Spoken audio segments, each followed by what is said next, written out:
Welcome to Fanatic Farms. Hey guys, welcome back to another Fanatic Farms video.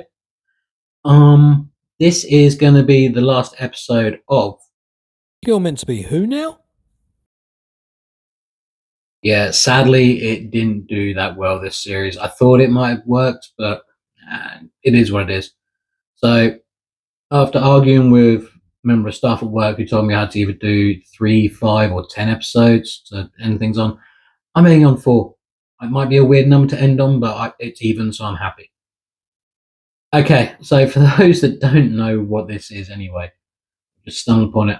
I have a look at action figures from the 80s, 90s, 2000s that just don't quite look right or don't have the likeness to the movie or TV counterparts.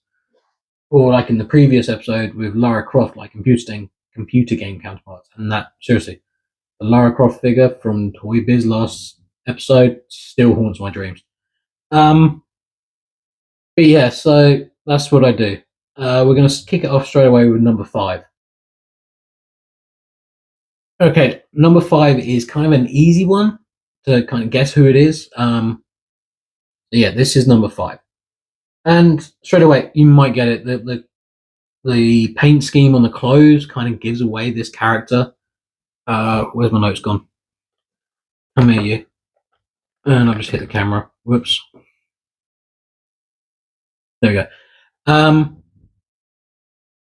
But yeah, if you haven't seen these movies or you've been living under a rock and you don't know who this character is meant to be just from the clothing, a couple of clues. We have, well, admittedly, actually, this one was hard for me to actually find stuff that he's been in that I know. But I haven't seen anything else apart from the movies that I know him in. Anything else he's done, I haven't seen it. But I know he has been a musketeer in 1993. He was chased by 1,000,003 women in wedding dresses in, when was that? 1999.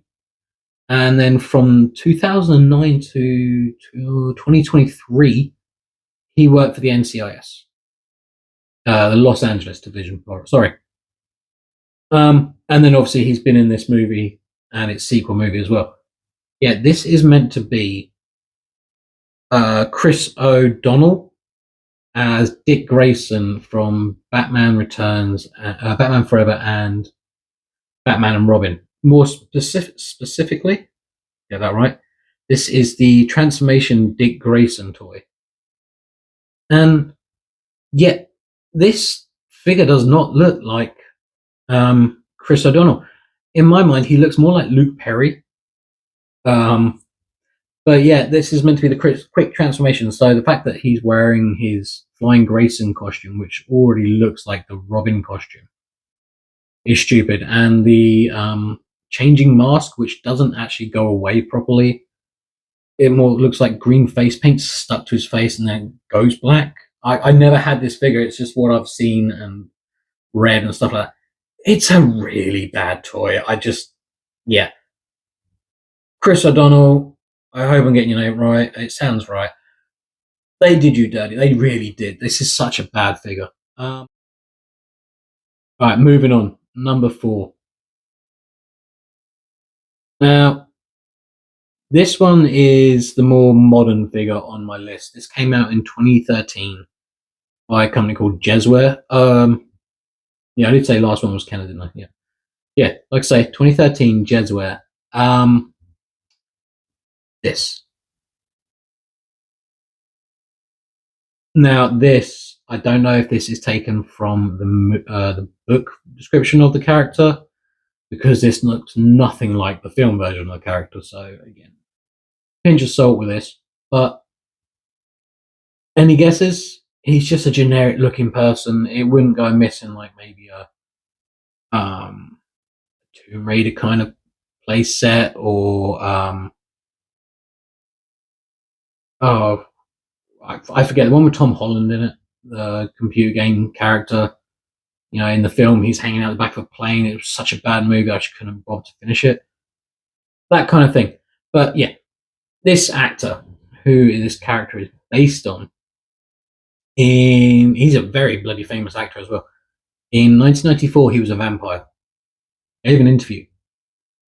In 1999, he was the figment of imagination, but started a cult following. In 2000, he was a gypsy bare knuckle boxer. One of the best films he's been in, by the way. 2008, 2008, 2008. There we go. Say it weirdly. He was reversing. Well, he was aging, but in reverse. He was born old and then got younger as he grew older. And in 2018, he did one of the best invisible cameos ever. Yeah, this is meant to be Brad Pitt as Jerry Lane from the horror movie World War Z. How? For one thing, Brad Pitt in that movie has long hair. This guy has short hair. This is the toy. This is Brad Pitt in the movie. They don't look the same. But yeah, I don't get it how toy companies just look at a toy and go, "That do? Yep, we can sell that." But sorry, I was just checking my mic. I do apologise. Getting distracted. But yeah, again, it's not Brad Pitt. You know, this man did not marry Angelina Jolie. This man did not marry or date Jennifer Aniston. This guy, I don't know who this man is. He's just some bloke that you'd see in the background, like The Walking Dead or something like that. But yeah, all right, let's crack on because I'm getting really annoyed already. This guy, actor, has already been in one of my videos. In fact, I think it was the last video as well. And this is also part of the toy line which started this rant that I've been doing for the last few months. This is a Trendmaster toy from 1996. And I'm hoping people get it straight away, but if not, we'll do it again, shall we? This poor bloke was transformed back into a fly in 1986. One I did find out recently, he was a blue fairy alien in 1988. Didn't know that. I have to see that movie. Also, he was a drug-dealing eco-terrorist rat man in 1990s. That was a bit harder because it's a cartoon, but he was in Captain Planet. He survived the attack from... Oh, I can't even write properly.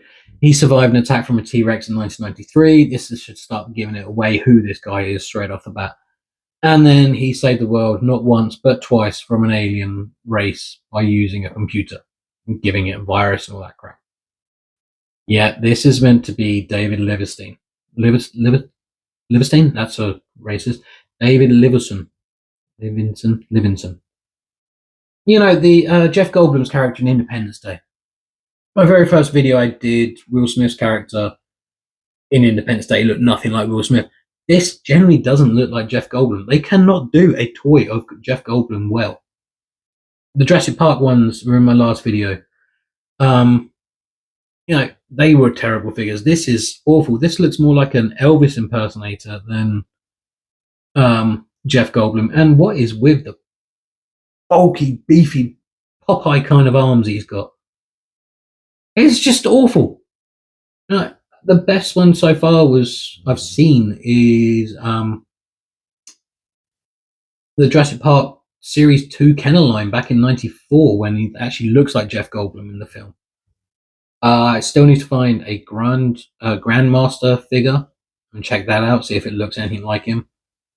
But yeah, Jeff Goldblum, they just can't do.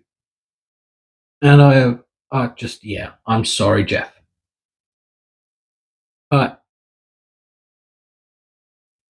Number 2 is one that is high on a lot, and I mean a lot, of bad toy lists.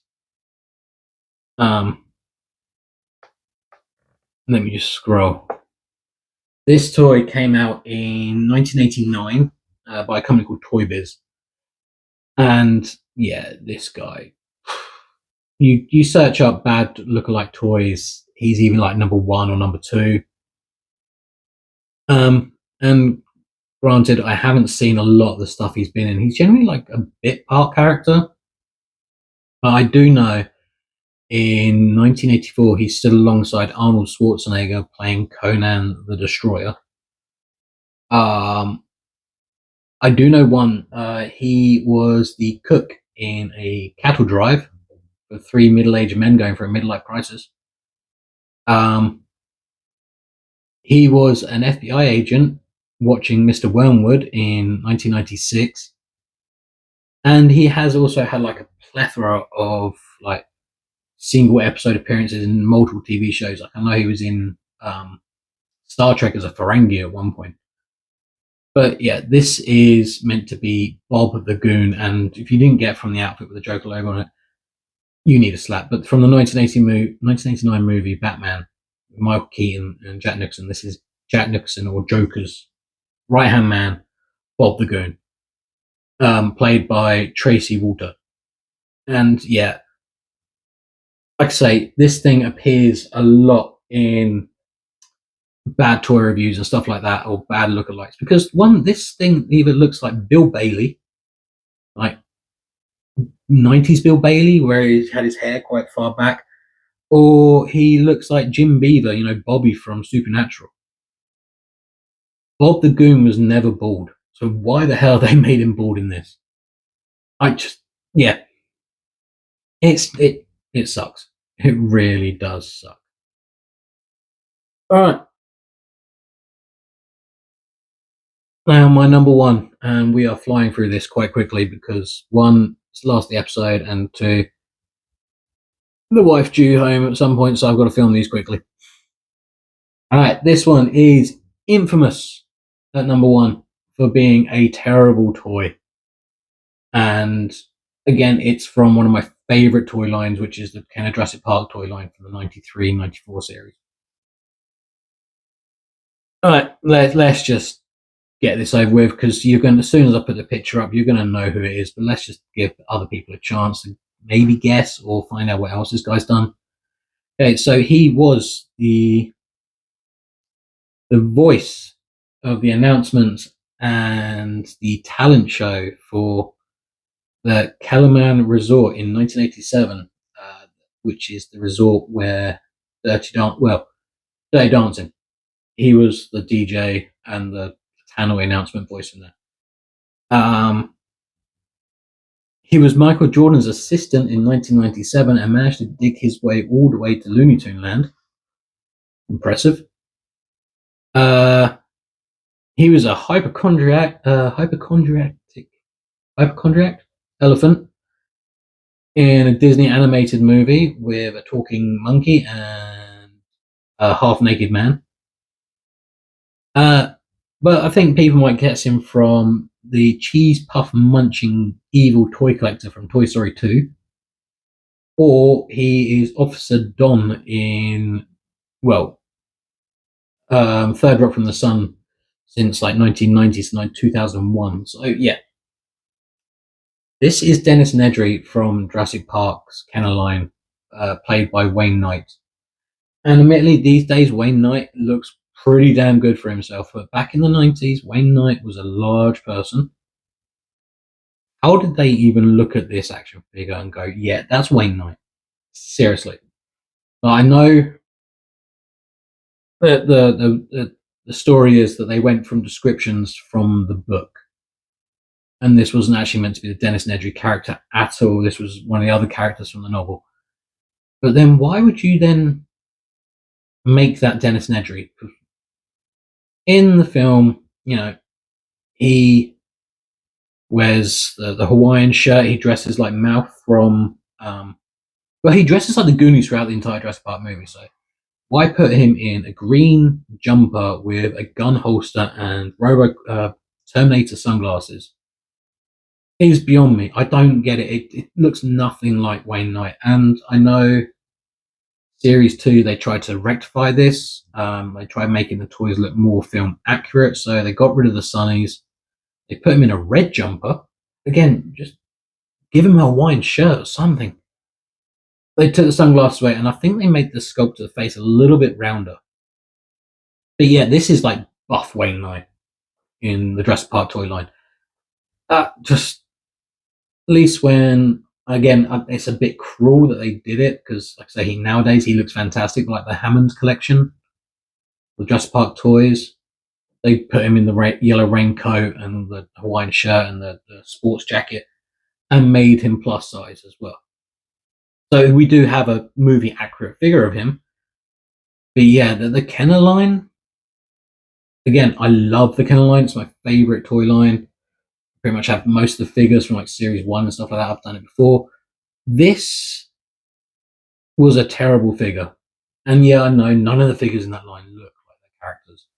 But this one was the worst. And I believe, like I say, with Bob as well. Dennis Nedry, Bob are always high on the list of bad toys, no matter where you look. It's those two are generally like top 5. And I've done it in a previous video. Sheriff of Nottingham, he's always up there. And just a quick honorable mention, because this is going to be my final video. Robin Williams in Peter Pan and the Robin Williams Peter Pan Hook toy. I've done Rufio. I was saving Peter Pan for a later video, but never going to happen. That's a bad looking figure as well. That terrible, terrible figure. But yeah, so this was it. This was my last one. I'm not quite sure what I'm going to replace this series with, which is a shame. I've got to figure something out. But yeah, thank you for the few people that did watch this with me. I hope you enjoyed it. If you want me to do another one, please let me know. I might be able to do a number 5, but only if it's requested. We'll put it that way. All right, guys, we'll take it easy. I'll see you soon. Bye.